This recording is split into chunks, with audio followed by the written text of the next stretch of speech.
A scrap metal baler is used to compress metal waste or metal products into compact blocks or bundles for the purpose of storage, transportation, and processing.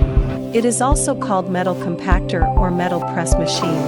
Metal balers play a significant role in the metal recycling and processing industry.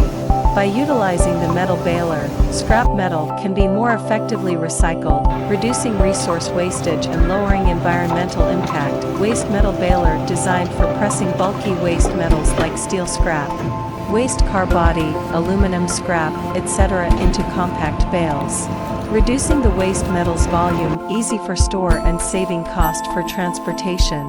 Capacity from 1 ton/h to 20 tons/h. If you are interested in this equipment, please feel free to contact us.